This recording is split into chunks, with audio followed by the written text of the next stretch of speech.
മോഹൻലാലും പൃഥ്വിരാജ് സുകുമാരനും ഒന്നിച്ച എമ്പുരാൻ വ്യാഴാഴ്ച തിയേറ്ററുകളിലെത്തി. പാലായിൽ താരരാജാവിനെ പാലഭിഷേകം നടത്തി ആരാധകർ.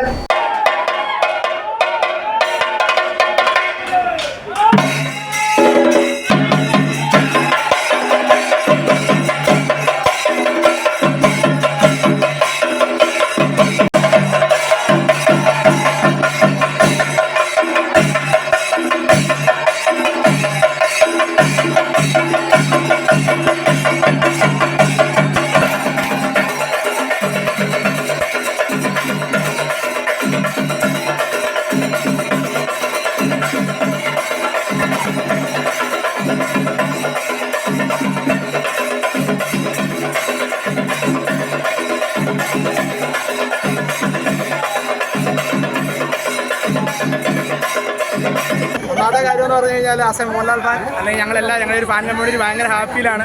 മലയാളത്തിലെ ഏറ്റവും വലിയൊരു സിനിമ, ഇന്ത്യയിൽ തന്നെ വളരെ അധിക രീതിയിൽ നോട്ടീസ് ചെയ്യപ്പെട്ട ഒരു സിനിമ, അത് ഏറ്റവും അടിപൊളിയായിട്ട് വന്നിട്ടുണ്ട്. പൃഥ്വിരാജ് എന്ന ഡയറക്ടർ നമുക്കൊരു ഗിഫ്റ്റാണ് വന്നിരിക്കുന്നത്. ആരുടെ കുറിച്ച് ഒന്നും പറയാനില്ല. ഞങ്ങൾ മലയാളി ഏത് രീതിയിൽ ആരുടെ കാണാൻ ആഗ്രഹിക്കുന്നു അതിൻ്റെ ഒരു പീക്ക് ലെവൽ സാധനമാണ് ഇവിടെ ചെയ്ത് വെച്ചത്. അൾട്ടിമേറ്റ് രോമാഞ്ചമാണ് പടം. അതുപോലെ മേക്കിംഗ് എന്നൊക്കെ പറഞ്ഞു കഴിഞ്ഞാൽ നമുക്ക് പലപ്പോഴും ഇതൊരു വിദേശ സിനിമയാണെന്ന് പോലും തോന്നിപ്പോകുന്നത്. റിച്ച് ഫ്രെയിമും കാര്യങ്ങളൊക്കെ ആയിട്ട് ഒന്നും പറയില്ല. ഫൈറ്റ് സീക്വൻസിനെ അറിയാമല്ലോ, മലയാളത്തിൽ ഇതിനപ്പുറം ഫൈറ്റ് ഒരാളില്ല നമുക്കറിയാം. അതിൻ്റെ ഒരു ഡയറക്റ്റ് എക്സാമ്പിൾ വീണ്ടും തന്നിരിക്കുകയാണ്. Absolutely brilliant. വാക്കുകളില്ല, ഭയങ്കര ഹാപ്പിയാണ്. ഇവിടെ അതിഭീകരമായിട്ടുള്ള ആഘോഷം നടന്നു കഴിഞ്ഞിരിക്കുകയാണ്. എക്സലന്റ് പടമാണ്.